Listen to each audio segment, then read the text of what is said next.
Bismillahirrahmanirrahim. Assalamualaikum warahmatullahi wabarakatuh. Di sini saya Diana Lailatul Aziza akan menjelaskan mengenai partograf. Jadi, partograf sendiri merupakan alat bantu yang digunakan selama fase aktif persalinan atau ketika pembukaannya itu 4 hingga 10 cm. Nah, tujuan utamanya yaitu untuk mencatat hasil observasi dan kemajuan persalinan dengan menilai pembukaan serviks melalui pemeriksaan dalam.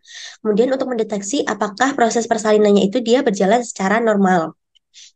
Nah, untuk tujuan khususnya itu untuk mencatat kemajuan persalinan, mencatat kondisi ibu dan janinnya, mencatat asuhan yang diberikan selama persalinan dan kelahiran, menggunakan informasi yang tercatat untuk secara dini mengidentifikasi apakah ada penyulit atau tidak. Kemudian untuk menggunakan informasi yang ada untuk membuat keputusan klinik yang sesuai dan tepat waktu. Nah, untuk pengamatannya itu ada 3 bagian. Yang pertama, ada kemajuan persalinan. Di sini diamati pembukaan serviksnya, apakah bagaimana turunnya kepala janin, kemudian dilakukan palpasi perut, itu diamati penerimaan kepala janin yang teraba. Kemudian menilai his. Jadi hisnya dinilai frekuensinya itu per 10 menit dan durasinya itu dia berapa lama. Kemudian yang kedua, keadaan janin. Jadi dilakukan pengamatan pada frekuensi denyut jantung janin. Kemudian warna, jumlah, dan lamanya ketuban yang pecah. Kemudian dinilai molase pada kepala janin.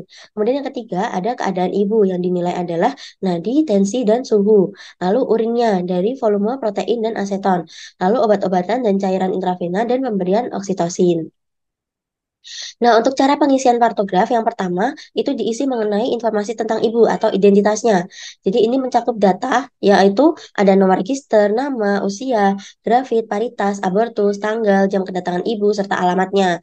Nah, ini dicantumkan pula awal mula adanya sakit perut dan waktu terjadinya pecah ketuban. Yang kedua yaitu kondisi janinnya. Jadi dilakukan pengamatan pada denyut jantung janin. Itu dicatat setiap 30 menit sesuai dengan kotaknya. Jadi satu kotak kecil ini dia durasinya 30 menit. Kemudian diamati warna dan air ketuban. Jadi dinilai setiap kali melakukan pemeriksaan. Jika utuh, maka ditulis U. Kemudian jika ketubannya sudah pecah dan dia ternyata jernih, ditulis C. Jika air ketuban yang pecah itu dia bercampur mekonium, maka ditulis M. Jika ketuban yang pecah itu ternyata dia bercampur darah, ditulis D. Dan jika ketubannya itu sudah pecah dan tidak ada air ketuban yang mengalir atau kering, maka ditulis K. Kemudian untuk molase atau penyusupan tulang kepala janin. Jadi penyusupan itu indikator penting mengenai seberapa jauh kepala janin dapat menyesuaikan diri dengan bagian keras dari panggul ibu. Jadi tulangnya itu dia saling tumpang tindih menunjukkan adanya CPD atau cephalopelvic disproportion.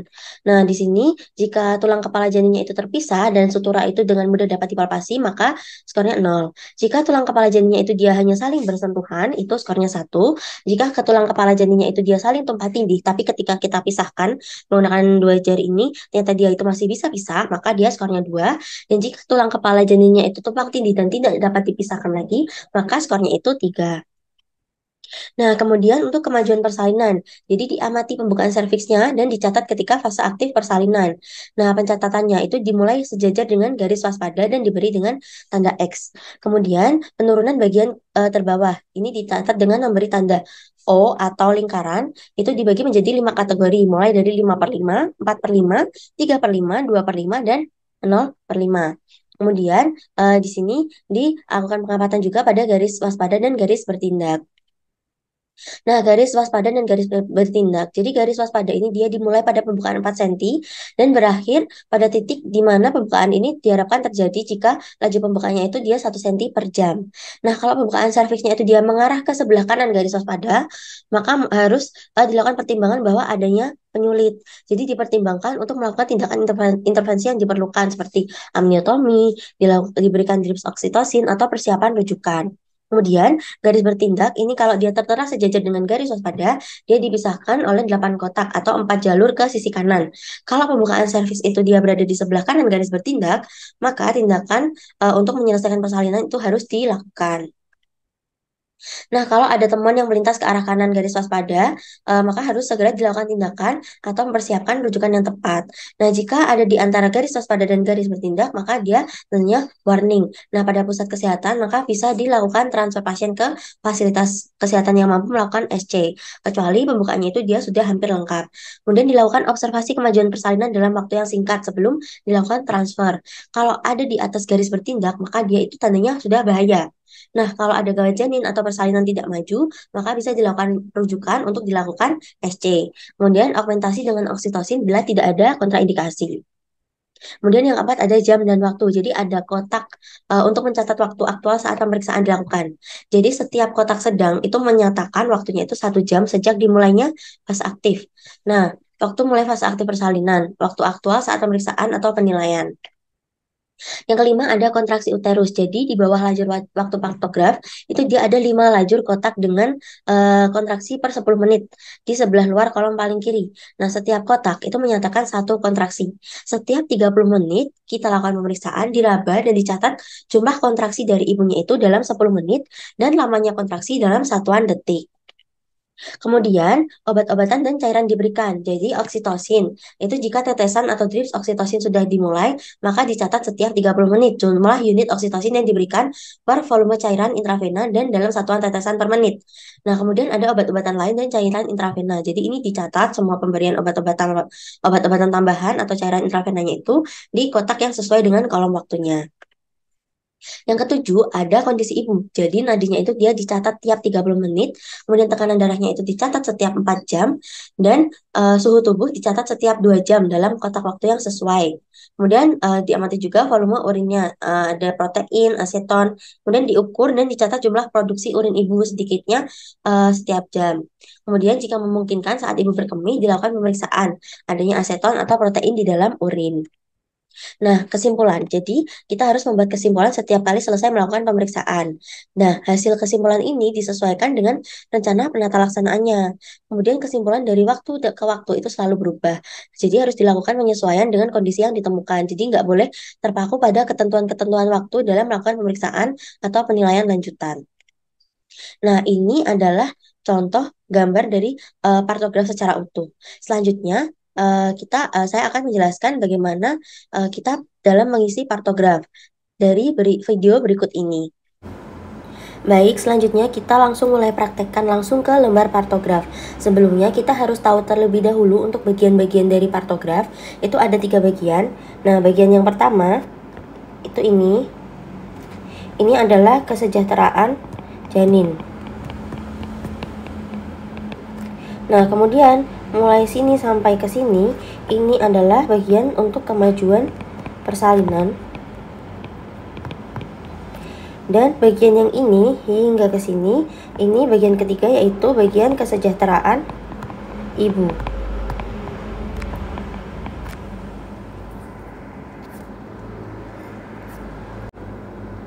Selanjutnya yang kita lakukan adalah pengisian identitas terlebih dahulu. Jadi, di bagian ini ada bagian untuk mengisi identitas. Yang pertama ada nomor register ibu. Jadi misal katakanlah nomor register pasiennya itu 1, 2, 3, 4, 5, 6, 7. Kemudian ditanya nama ibunya seperti biasa, misal Nyonya A. Kemudian usianya misal 25 tahun. Kemudian ditanyakan gravida berapa. Misal gravida 1, para 0, abortus 0. Kemudian tanggal datang ke rumah sakit atau ke puskesmas itu tanggal berapa, misal tanggal 13 Januari 2023. Pukulnya pukul berapa, misal pukul 5 pagi 05.00. Alamatnya diisi misal Magetan. Kemudian ditanya dilakukan anamnesa apakah sudah ada air ketuban yang mengalir. Semisal belum, ya nggak usah ditulis. Kemudian semisal sudah, ya ditulis. Misal sejak jam 3 pagi mulai ada air yang merembes. Kemudian apakah mulai ada mules atau kenceng-kenceng. Nah, kalau masih belum ada ya nggak usah ditulis. Tapi jika sudah ada ditulis saja nggak apa-apa. Misal kenceng-kencengnya sejak jam 12 malam gitu, ditulis jam 00.00. Selanjutnya, setelah pengisian identitas, yang pertama kali kita masukkan setelah mengisi identitas pada lembar partograf adalah pada bagian kemajuan persalinan. Nah, di kemajuan persalinan ini ini ada beberapa bagian. Yang pertama ini untuk ini sebagai patokan pembukaan pada ibu. Kemudian pada baris ini adalah waktu atau jam berapa dilakukan pemeriksaan. Nah, kemudian jika ada pembukaan itu ditandai dengan tanda X. Jika memeriksa adanya turunnya kepala itu diberi tanda bundar atau di lingkar. Misal ibunya tadi datang pukul 5 pagi dan ketika kita lakukan pemeriksaan dalam di VTEP ternyata pembukaannya masih pembukaan 1, maka masih belum bisa dong ditulis ke lembar partograf karena menurut WHO syarat penulisan di partograf itu ketika sudah mulai fase aktif atau pada pembukaan 4 hingga 10. Nah, selanjutnya ketika pukul 9 kita lakukan pemeriksaan lagi, ternyata ibunya baru pembukaan 3. Nah, pembukaan 3 kan berarti dia belum masuk ke fase aktif, jadi masih belum bisa ditulis di partograf. Kemudian 4 jam selanjutnya kita lakukan pemeriksaan lagi jam 13.00. Nah, pada jam 13.00 itu ketika dilakukan VT ternyata ibunya sudah pembukaan 5. Nah, ketika itu kita sudah mulai bisa memasukkan ke lembar partograf. Jadi pembukaan 5 itu kan ada di sini. Ini pembukaan 5. Nah, itu kita tarik garisnya di sini. Kenapa di sini? Karena kita harus refleksikan sentimeter dari pembukaan ke garis waspada. Nah, misal tadi pukul 13.00 kita tulis di sini. Nah, jadi di sini untuk menandakan bahwa pukul 13.00 ibunya itu mengalami pembukaan 5. Nah, itu tadi contohnya kalau pembukaan 5. Bagaimana jika ketika pukul 1, pukul 13.00 sang ibu ternyata pembukaannya 7? Berarti kita tarik garisnya di sini. Pokoknya direfleksikan di garis waspada. Pembukaan 7 berarti direfleksikannya di sini. Di silang. Jadi kita tulis jam 13.00 di sini. Kemudian selanjutnya kita tarik garis lurus mulai dari sini karena di sini karena kita kan menandakan bahwa dimulainya kita melakukan pemantauan dari ibu dan janin itu sejak pukul 13 dan mulai pembukaan 7. Nah, kemudian kita lakukan pengamatan satu garis lurus ini, itu ada apa aja? Yang pertama, ada denyut jantung janinnya. Nah, ketika dilakukan pemeriksaan denyut jantung janin, dituliskan di sini. Jadi semisal ketika dilakukan pemeriksaan denyut jantung janinnya itu 140 kali per menit. Jadi ditulis di sini, dilingkari. 140 kali per menit.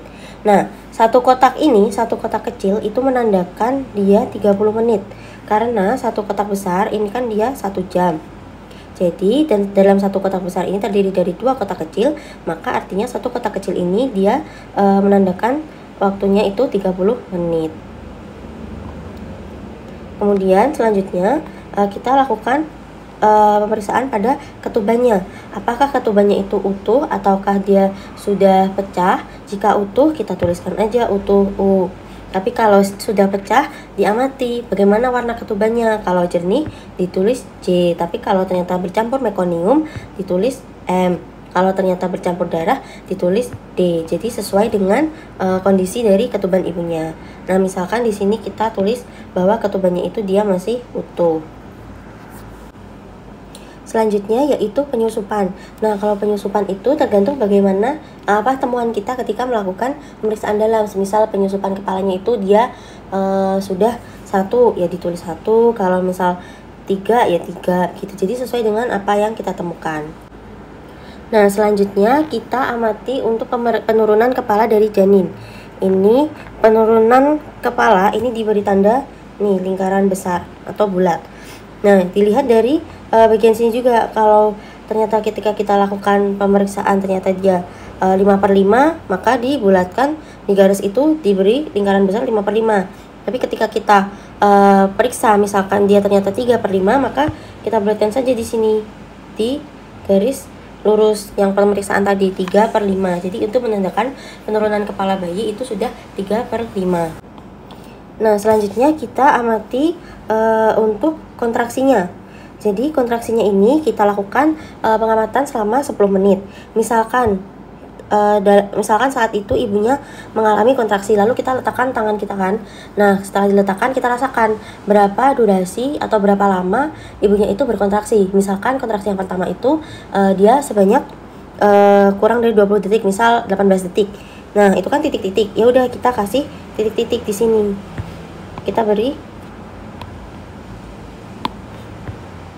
Nah, misalkan kontraksi yang pertama kali itu ketika kita letakkan tangan kita, itu misal kontraksinya 20 detik. Kurang dari 20 detik, misal 18 detik. Ya udah, kita taruh titik-titik di sini di kotak yang pertama. Nah, kemudian setelah itu kan relaksasi tuh, udah nggak ada kontraksi.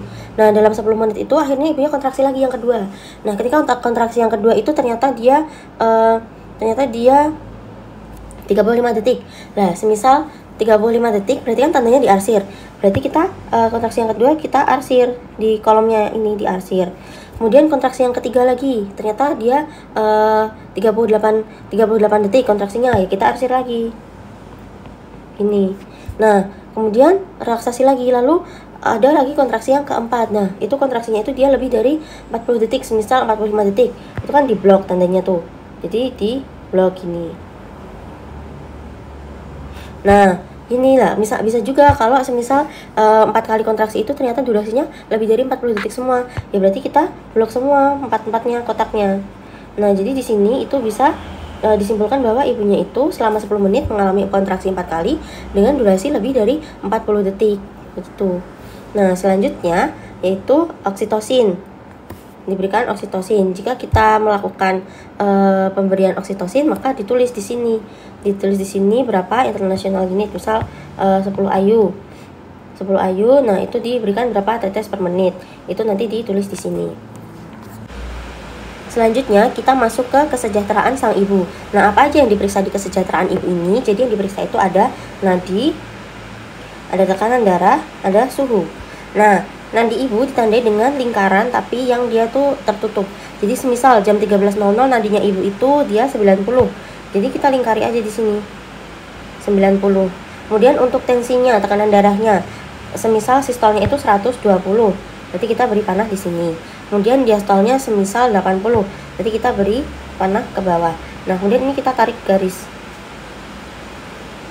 Ini itu menandakan tekanan darah ibunya 120/80 dengan nadi 90. Kemudian suhunya, semisal suhunya ibu itu 36,2, ya kita tulis suhunya 36,2.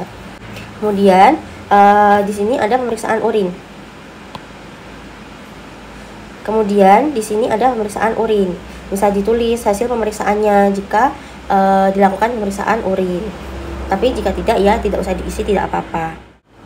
Nah, dari penulisan partograf ini tadi, kita sudah bisa menyimpulkan bahwa ibunya ketika datang pukul 13.00 itu dia mengalami pembukaan 7 cm dengan denyut jantung janinnya itu 140, kemudian air ketubannya masih utuh dengan penyusupan kepala 1. Nah, kemudian untuk penurunan kepalanya itu dia masih 3/5. Lalu untuk kontraksinya dalam 10 menit itu 4 kali dengan durasi lebih dari 40 detik. Kemudian untuk nadinya 90 kali per menit dengan tekanan darah 120/80, untuk suhunya 36,2. Nah, kemudian ketika dilakukan lagi pemeriksaan 3 jam setelahnya, misal jam 15.00. Kita tulis di sini. Misal ini 14.00, ini 15.00. Nah, jam 15.00 ternyata ibunya ini dia sudah pembukaan lengkap, pembukaan 10 cm. Jadi kita tulis di sini di garis ini. Pembukaannya sudah lengkap, pembukaan sudah 10 cm. Lalu diamati untuk nadinya, untuk kemudian diamati untuk denyut jantung janinnya. Semisal untuk denyut jantung janin ini kan dia dilakukan pemeriksaan setiap 30 menit. Sesuai dengan kotaknya, satu kotak itu dia durasinya 30 menit, jadi dilakukan pemeriksaan setiap 30 menit. Jadi misal 30 menit selanjutnya denyutnya itu dia 150. Jadi kita lingkarin di sini 150. Kemudian 30 menit selanjutnya itu ternyata 130. Dilingkarin. Kemudian 30 menit selanjutnya ternyata 145.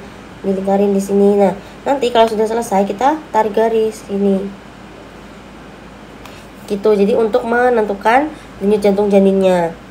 Kemudian selanjutnya semisal jam 15.00 tadi kan ibunya mengalami pembukaan 10.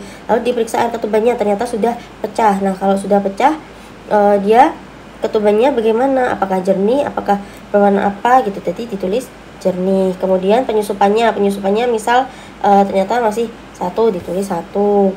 Kemudian untuk penurunan kepala bayi, misal jam 15.00 ternyata penurunannya sudah 0/5, jadi di sini dilingkarin 0. Nah, tadi kan dilakukan pemeriksaan pada pukul 15, ternyata ibunya sudah pembukaan lengkap. Dari awalnya itu pembukaan 7 cm pada pukul 13.00. Nah, itu kita lakukan tarik garis di sini. Kita tarik garis, kemudian yang di sini juga ditarik garis. Nah, ini berarti masih aman, masih dalam batas aman karena dia masih berada di garis waspada. Nah, semisal ketika 4 jam setelahnya itu dilakukan pemeriksaan lagi, jadi kan pukul 16.00 lalu 17.00. Nah, pukul 17.00 ini ibunya dilakukan pemeriksaan, ternyata dia itu masih pembukaan 8. Jadi kan kita tarik garisnya di sini.